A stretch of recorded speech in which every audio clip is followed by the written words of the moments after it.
Assalamualaikum warahmatullahi wabarakatuh. Hari ini adalah pertemuan minggu ke-6. Materi hari ini adalah tentang logika fazi atau fuzzy logic.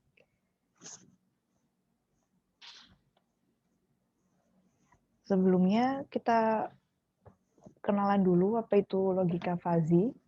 Nah, logika fazi ini adalah peningkatan dari logika Boolean yang mengenalkan konsep kebenaran sebagian, di mana logika klasik menyatakan bahwa segala hal dapat diekspresikan dalam istilah biner, yaitu antara 0 atau 1. Jadi hitam atau putih, iya atau tidak. Jadi kalau di logika Boolean kan hanya ada dua kemungkinan ya, 0 atau 1, di mana 0 menyatakan ini tidak dan 1 menyatakan iya.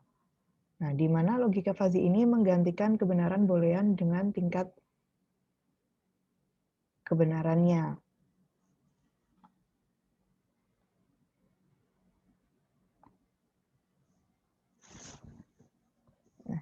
Logika fazi memungkinkan nilai keanggotaan antara 0 dan 1. Jadi bedanya dengan logika Boolean, kalau Boolean kan 0 atau 1. Sedangkan kalau fazi yaitu antara 0 sampai 1. Jadi tingkat keabuan dan juga hitam dan putih, dan dalam bentuk linguistik, konsep tidak pasti seperti sedikit, lumayan, dan sangat. Kalau di Boolean kan dia tegas ya atau tidak. Nah, di mana kalau fazi ini dia bisa berada di tengah-tengah antara 0 dan 1. Fazi berhubungan dengan set fazi dan teori kemungkinan. Pertama kali diperkenalkan oleh Dr. Lotfi Zadeh dari Universitas California, Berkeley pada tahun 1965. Nah, logika fazi ini juga menyelesaikan permasalahan ketidakpastian. Jadi dengan teori fazi ini kita dapat merepresentasikan dan menangani masalah ketidakpastian yang dalam hal ini bisa berarti keraguan, ketidaktepatan, kekurang lengkapan informasi, dan kebenaran yang bersifat sebagian. Nah, kalau di dunia nyata kan sering kita dapati suatu masalah yang informasinya sangat sulit untuk diterjemahkan ke dalam suatu rumus atau angka yang tepat, karena kan ada beberapa informasi yang bersifat kualitatif yang tidak bisa diukur secara kuantitatif.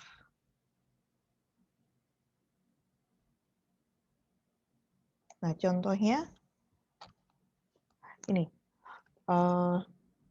di mana logika fazi ini merupakan cara yang tepat untuk memetakan suatu ruang input ke dalam suatu ruang output. Contohnya, misalkan ada seorang manajer pergudangan mengatakan pada manajer produksi seberapa banyak persediaan barang pada akhir minggu ini. Nah, kemudian manajer produksi akan menetapkan jumlah barang yang harus diproduksi untuk besoknya. Gitu. Nah, di sini di dalam fazi ini terdapat beberapa teori dasar atau beberapa hal yang biasa digunakan. Yang pertama adalah Cripps logic. Nah, apa itu Cripps logic? Cripps logic itu adalah suatu himpunan yang membedakan anggota dan non-anggotanya dengan batasan yang jelas. Nah, itu disebut sebagai Cripps set.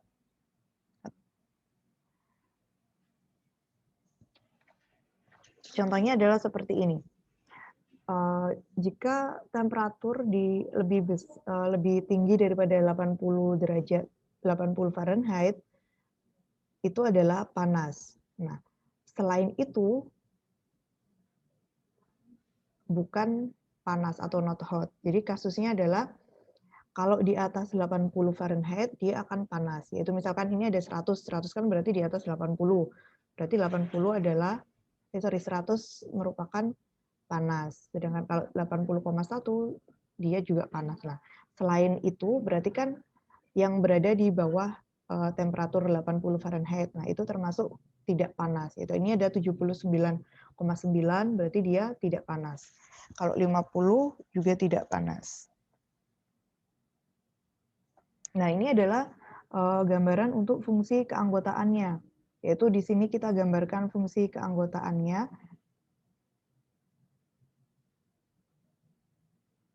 Nah, ini di sini kan ini dari 0 sampai 1, sedangkan di sini adalah temperaturnya. Itu tadi dikatakan bahwa jika dia lebih dari 80 Fahrenheit, dia akan termasuk panas. Jadi di sini ada ini garis untuk 80 Fahrenheit, ini garis ini. Nah, ketik sebelah kanan atau lebih besar sama dengan berarti dia masuk anggota panas. Sedangkan kalau yang kurang dari 80, dia adalah tidak panas. Nah, di mana tidak panas ini nilainya adalah 0 atau false. Sedangkan kalau panas, dia adalah 1 atau true. Nah, di mana fungsi keanggotaan dari cryptologic gagal membedakan antar member pada himpunan yang sama. Ada problem-problem yang terlalu kompleks untuk didefinisikan secara tepat.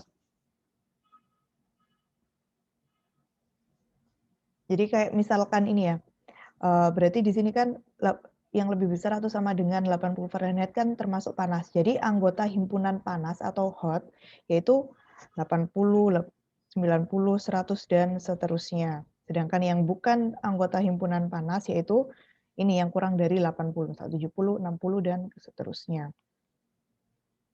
Nah, ini 0 itu adalah dia menunjukkan false dan yang satu ini adalah true. Nah, ada juga yang disebut sebagai bahasa alami, misalnya budi tinggi. Nah, itu kan hal yang masih samar ya, tinggi. Nah, tinggi itu apa yang dimaksud dengan tinggi? Kemudian ada lagi budi sangat tinggi. Nah, ini apa lagi yang dimaksud sangat tinggi? Apa bedanya dengan tinggi? Di mana bahasa alami ini tidak mudah ditranslasikan ke nilai absolut 0 dan 1. Sehingga ini muncullah suatu logika baru yaitu fuzzy logic atau logika fuzzy. Logical system atau sistem logis yang mengikuti cara penalaran manusia yang cenderung menggunakan pendekatan dan bukan eksak. Sebuah pendekatan terhadap ketidakpastian yang mengkombinasikan nilai real 0 sampai 1 dan operasi logika. Nah, ini adalah beberapa alasan kenapa digunakan logika fuzzy, yaitu dia yang pertama adalah karena mudah dimengerti, kemudian yang kedua pemodelan matematiknya sederhana, yang ketiga toleransi data-data yang tidak tepat, keempat dapat memodelkan fungsi-fungsi nonlinear yang kompleks, kelima mengaplikasikan pengalaman tanpa proses pelatihan, dan dia didasarkan pada bahasa alami. Ini kalau kita membandingkan antara fuzzy dan probabilitas, nah, jadi kan banyak sekali banyak sekali para peneliti yang berbeda pendapat tentang teori fuzzy dan teori probabilitas. Nah, kan muncul suatu pertanyaan, apakah tidak cukup menyelesaikan masalah ketidakpastian ini dengan menggunakan teori probabilitas saja? Kenapa harus menggunakan fuzzy? Nah, sebenarnya kedua teori ini memang sama-sama untuk menangani masalah ketidakpastian, tetapi perbedaannya adalah jenis ketidakpastian yang ditangani. Jadi kalau probabilitas yaitu berkaitan dengan ketidakmenentuan dan kemungkinan. Sedangkan kalau logika fuzzy, dia berkaitan dengan ambiguitas dan ketidakjelasan. Contohnya, yang pertama kayak ini, Billy memiliki 10 jari kaki. Nah, jadi probabilitas Billy memiliki 9 jari kaki adalah masih probabilitasnya kan 0, karena dia sudah pasti memiliki 10 jari. Nah, sedangkan keanggotaan fuzzy Billy pada himpunan orang dengan 9 jari kaki tidak sama dengan 0. Kemudian contoh yang kedua, probabilitas botol 1 berisi air beracun adalah setengah dan setengah untuk isi air murni. Sedangkan isi botol 2 memiliki nilai keanggotaan 0,5 pada himpunan air berisi racun. Atau kalau gini, misalkan ada contoh kayak gini. Misalkan ada seseorang yang terdampar di suatu pulau tanpa air. Nah, pada suatu hari dia menemukan 2 buah peti. Masing-masing peti berisi 50 botol air mineral. Nah, pada peti pertama ada tulisannya nih, peringatan. 1 dari 50 botol berisi cairan kimia mematikan yang warna dan rasanya sama dengan air mineral. Anda akan mati seketika jika meminumnya. Itu pada peti pertama, yaitu 1 dari 50 botol berisi racun lah. Nah, pada peti kedua terdapat tulisan, 1 plastik cairan kimia telah dicampurkan ke dalam 50 botol secara tidak merata. Jadi di peti kedua yaitu 1 plastik cairan kimia telah dicampurkan ke dalam 50 botol secara tidak merata. Anda tidak akan mati jika hanya meminum 1 botol, tetapi Anda akan mati jika meminum 50 botol tersebut. Nah, dari sini kan ini ya, karena kan dia membutuhkan 1 botol air mineral agar bisa bertahan hidup. Nah, kalau misalkan kalian jadi orang tersebut, kalian akan memilih botol dari peti yang mana? Kalau peti pertama tadi kan jenis ketidakpastian yang ada disebut peluang atau probabilitas, karena 1 dari 50 botol itu pasti ada yang beracun. Nah, itu disebut peluang atau probabilitas, di mana memilih 1 dari 50 botol memberikan probabilitas salah memilih botol. Meminum cairan dan mati sebesar 0,2. Probabilitas dia meminum cairannya adalah 0,02. Nah, di situ terdapat ketidakpastian apakah akan mati atau hidup. Nah, sedangkan pada peti kedua, jenis ketidakpastian ini yang disebut sebagai fuzziness atau kesamaran. Ini bedanya antara fuzzy dan probabilitas. Kalau di peti kedua, tidak masalah kan botol mana aja yang kita pilih dan kita minum, air tersebut mungkin hanya bisa bikin pusing atau apa yang pasti tidak bisa membuat kita mati kan, karena kalau kita cairan racunnya kan disebar ke 50 botol. Nah, di situ tingkat kandungan racun yang disebar ke dalam 50 botol itulah yang disebut sebagai fuzziness atau kesamarannya. Itu adalah perbedaan antara fuzzy dan probabilitas. Kemudian selanjutnya, misalkan ini contoh ini.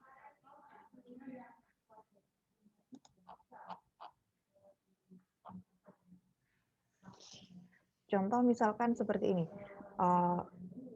An berumur 28 tahun. Jadi dia memiliki nilai keanggotaannya adalah 0,8 pada himpunan muda. Sedangkan Bob adalah 35 tahun yang nilai keanggotaannya adalah 0,1 pada himpunan muda. Dan Charlie 23 tahun itu anggotanya yaitu memiliki nilai keanggotaan 1 pada himpunan muda. Tidak seperti statistik dan probabilitas, derajat tidak menggambarkan probabilitas objek tersebut pada himpunan, tetapi menggambarkan taraf atau tingkat keanggotaan objek pada himpunan. Contohnya adalah misalkan seperti ini. Ada variabel umur, kan ada 3 kategori ya, dibagi menjadi 3 kategori, yaitu young atau muda, yaitu ketika umurnya ini dibagi menjadi ini 25, kurang dari 25, dia adalah muda. Sedangkan di sini ada middle atau bahasa Indonesianya apa ya? Parubaya ya, yaitu antara nih 25 sampai 55. Itu dikatakan sebagai di tengah-tengah atau parubaya. Sedangkan pada usia tua yaitu pada lebih dari 55 tahun. Nah, di sini kalau di sini kan kalau misalkan 25 gitu ya. Misalkan umur 25 tahun berarti kan dia termasuk muda. Nah, gimana kalau 26 tahun? Nah, dia termasuk ke dalam yang mana? Misalkan 26 di sini ya. Di titik ini 26 di titik ini, misalkan 26 di titik ini itu kan berarti dia memiliki nilai keanggotaan di muda sekian berapa, sedangkan di middle juga dia memiliki nilai keanggotaan.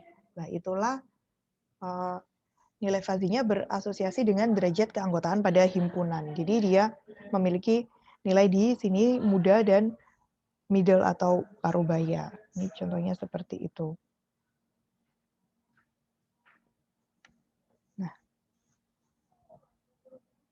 ini adalah perbedaan antara crisp set atau bilangan tegas tadi, set tegas, dibandingkan dengan fuzzy set. Nah, kalau di crisp atau bilangan tegas itu kan hanya ada dua ya, in atau out. Di dalam atau di luar hanya ada dua. Itu tadi dia dinyatakan 0 atau 1.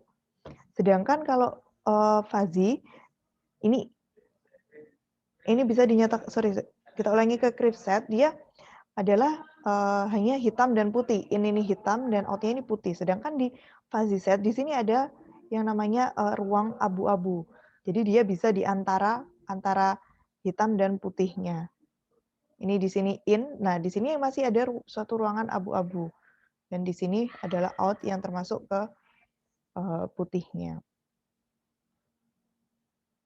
Nah, dari ini bisa kita cari derajat keanggotaannya. Dia masuk ke yang mana. Oke. Nah, selanjutnya adalah himpunan fuzzy.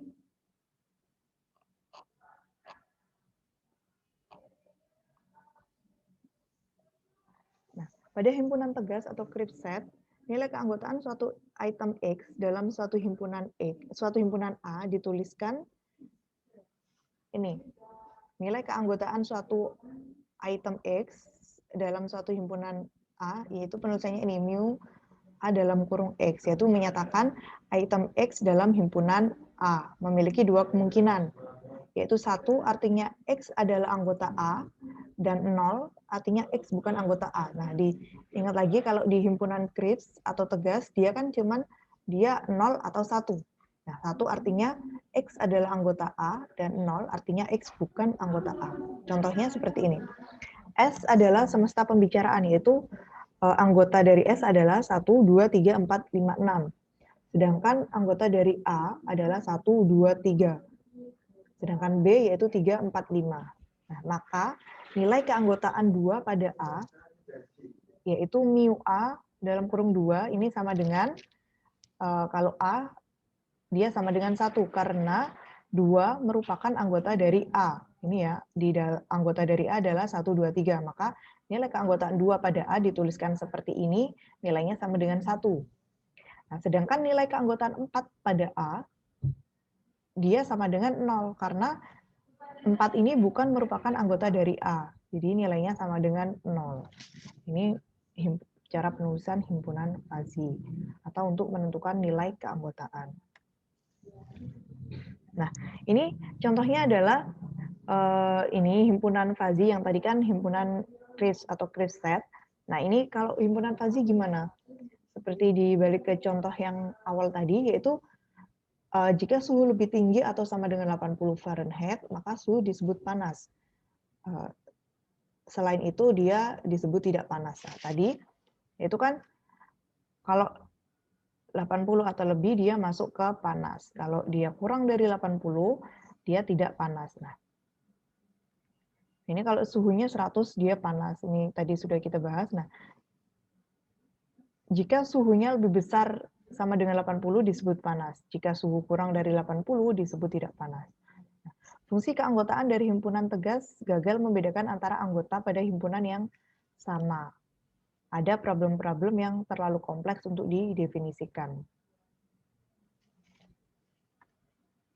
Nah, ini contohnya lagi, misalkan balik ke umur tadi ya. Misalkan umurnya dibagi menjadi 3 kategori. Muda, yaitu umur kurang dari 35 tahun, yaitu ini, anggotanya adalah ketika 35 tahun, kurang dari 35 tahun, dia termasuk ke muda. Sedangkan kalau middle atau parubaya, dia nilainya 35 sampai 55 tahun. Sedangkan kalau tua, yaitu lebih besar dari atau lebih tua dari 55 tahun. Nah, sedangkan pada gambar ini dia menyatakan keanggotaan himpunan biasa atau KRIPS, umur muda dan parubaya. Nah, sekarang kalau misalkan seseorang berusia 34 tahun, maka dia dikatakan muda, karena muda kan kurang dari 35. Nah, ketika seseorang berusia 35 tahun, maka ia dikatakan tidak muda. Apabila berusia 35 tahun, maka ia dikatakan parubaya. Nah, terus gitu, terus apabila seseorang berusia 55 tahun lebih setengah hari, maka ia dikatakan tua. Nah, dari sini bisa dikatakan bahwa pemakaian himpunan KRIPS untuk menyatakan umur sangat tidak adil. Adanya perubahan kecil saja pada suatu nilai mengakibatkan perbedaan kategori yang cukup signifikan. Jadi misalkan tadi ya 35 tahun dia muda. Sedangkan kalau 35 tahun misalkan ini ya 35 tahun, umur 35 tahun berarti dia dikatakan parubaya.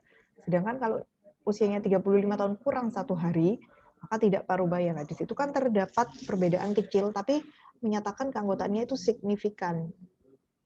Nah, perbedaan kecil saja mengakibatkan perbedaan kategori yang cukup signifikan. Sehingga himpunan FAZI digunakan untuk mengantisipasi hal tersebut. Yaitu seseorang dapat masuk dalam 2 himpunan yang berbeda, muda dan parubaya, parubaya dan tua, dan sebagainya. Nah, seberapa besar eksistensinya dapat dilihat pada nilai atau derajat keanggotaannya. Nah, ini gambar ini menunjukkan himpunan FAZI untuk variabel umur. Jadi tadi kan nilai 35 usia 35 tahun di sini ya, berarti dia muda. Sedangkan ini 35 sampai 55 ini 35 sampai 55 ini parubaya. Terus ini 55 sampai ke sini. Ini 55 sampai ke sini adalah tua lah. Gimana kalau usianya 40 tahun lah. Di sini maka bisa kita lihat ini derajat keanggotaan di parubaya berapa, di muda berapa.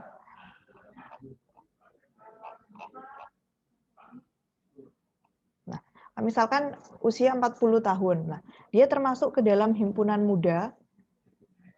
Ini muda kan sampai sini ya, garis ini sampai 45 ini. Nah, kalau umurnya 40 tahun, dia juga bisa masuk ke derajat keanggotaan muda dengan mu muda dalam kurung 40 sama dengan 0,25 atau derajat keanggotaannya adalah 0,25. Sebentar ya, saya nge-charge dulu laptopnya.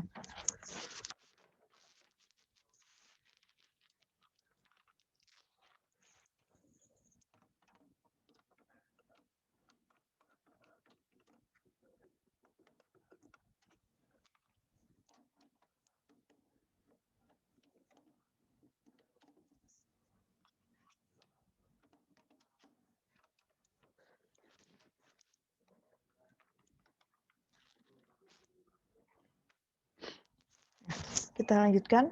Sedangkan usia 40 juga memiliki nilai keanggotaan di parubaya, yaitu nilainya adalah sebesar 0,5. Nah, di sini dia adalah 0 sampai 1 ini menyatakan derajat keanggotaannya. Kalau misalkan 25 kan di titik ini. Nah, 25 yaitu nilainya adalah 1 derajat keanggotaannya. Nah, ini adalah fungsi keanggotaan himpunan FAZI atau membership function-nya dapat dinyatakan ke dalam beberapa bentuk. Yaitu ada yang namanya suatu fungsi atau kurva yang menunjukkan pemetaan titik-titik input data ke dalam nilai keanggotaannya atau ke dalam derajat keanggotaan. Ya, yang intervalnya adalah 0 antara 0 sampai 1. Nah, ada beberapa fungsi. Yang pertama adalah fungsi linier, kedua fungsi segitiga, ketiga fungsi trapesium, dan keempat fungsi sigmoid, dan yang kelima adalah fungsi pi. Kita akan bahas masing-masing fungsinya. Nah, ini fungsi keanggotaan yang pertama adalah fungsi linier atau direpresentasikan linier. Di mana pada representasi linear ini ya, ini adalah linear. Ini linear naik, ini naik ya, naik. Sedangkan ini adalah linear turun. Yaitu dia domainnya antara 0 sampai 1, ini derajat keanggotaannya, ini domainnya adalah ada A dan B. Nah, pada representasi linear, pemetaan input ke derajat keanggotaannya digambarkan sebagai suatu garis lurus. Bentuk ini paling sederhana dan menjadi pilihan yang baik untuk mendekati suatu konsep yang kurang jelas. Nah, ada dua keadaan pada himpunan fuzzy yang linear, yaitu pertama, kenaikan himpunan dimulai pada nilai domain yang memiliki keanggotaan 0. Nah, ini dimulai dari sini, kenaikan himpunan dimulai dari nilai domain yang memiliki nilai derajat keanggotaan 0. Ini kan nilai derajat keanggotaannya 0A ini. Kemudian dia bergerak ke kanan menuju ke nilai domain yang memiliki nilai keanggotaannya lebih tinggi, yaitu 1 di B ini. Nah, kalau fungsi linear sebaliknya, dia dimulai dari kenaikan himpunan dimulai pada nilai domain yang memiliki derajat keanggotaan paling tinggi atau 1 menuju ke domain yang nilai keanggotaannya paling rendah atau 0. Itu untuk fungsi linear, yaitu fungsinya dia bernilai 0 ketika X-nya kurang sama dengan A. Berarti di A sini atau dikurang dari A. Sedangkan di antara A dan B, nilai keanggotaannya adalah X per A dibagi B per A. Sedangkan nilainya adalah 1 ketika nilai X-nya lebih besar daripada B.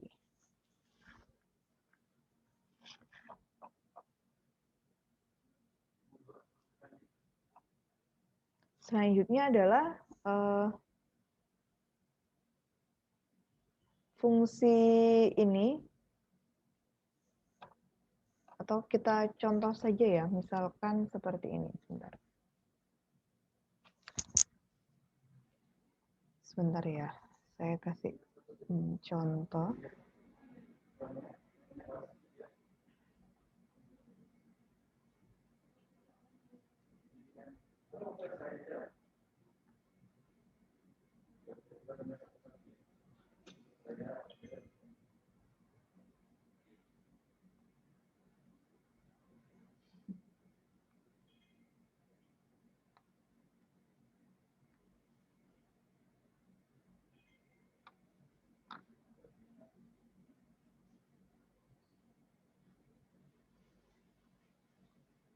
Ini aja.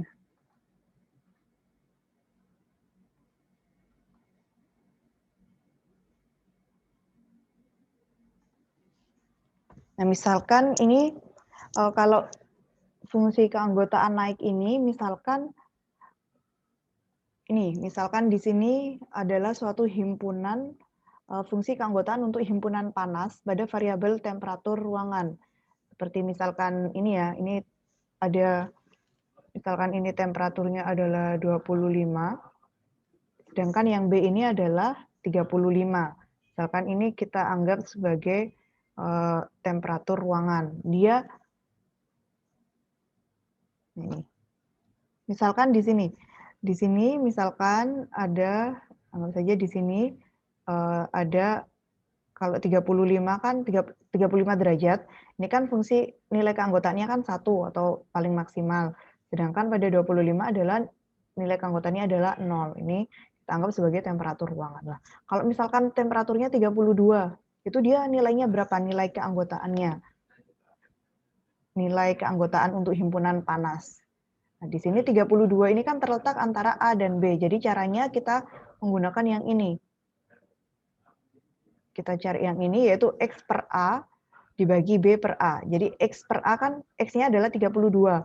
Yaitu X per A sama dengan 32 minus 25 sama dengan 7 dibagi dengan B min A, yaitu 35 dikurangi 32, yaitu 10.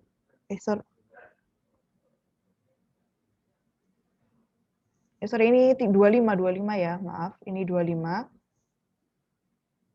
Sorry. Oh benar, ini 32, ini yang 25. Oke. Jadi ini adalah 32 dikurangi 25 dibagi dengan B dikurangi A, yaitu B-nya adalah 35 dikurangi 25 sama dengan 10. Jadi nilainya fungsi keanggotaan dari 32, misalkan ini saya tuliskan mu panas atau mu P gini aja ya, mu panas untuk 32, yaitu sama dengan 7/10 sama dengan 0,7. Jadi ini adalah untuk yang contoh nilai keanggotaan pada fungsi linier. Sedangkan untuk fungsi keanggotaan segitiga, yaitu kurva segitiga pada dasarnya dia merupakan gabungan antara dua garis linier, yaitu linier naik dan linier turun. Yaitu ini yang A sampai B ini naik, kemudian B ke C-nya dia linier turun. Jadi segitiga ini merupakan gabungan antara representasi linier naik dan linier turun. Di mana fungsi keanggotaannya dia bernilai 0 ketika X-nya kurang sama dengan dari A atau X lebih besar sama dengan C, yaitu di sebelah sini kan dia nilainya 0, dan di sebelah sini juga 0. Kemudian kalau dia di antara A dan B, nilainya adalah ini, kalau di antara A dan B, itu berarti nilainya adalah ini, X per A dibagi B, X minus A dibagi B minus A. Sedangkan kalau nilainya ada di sini, yaitu di antara B dan C, maka kita gunakan persamaan yang ini, yaitu C minus X dibagi C minus B.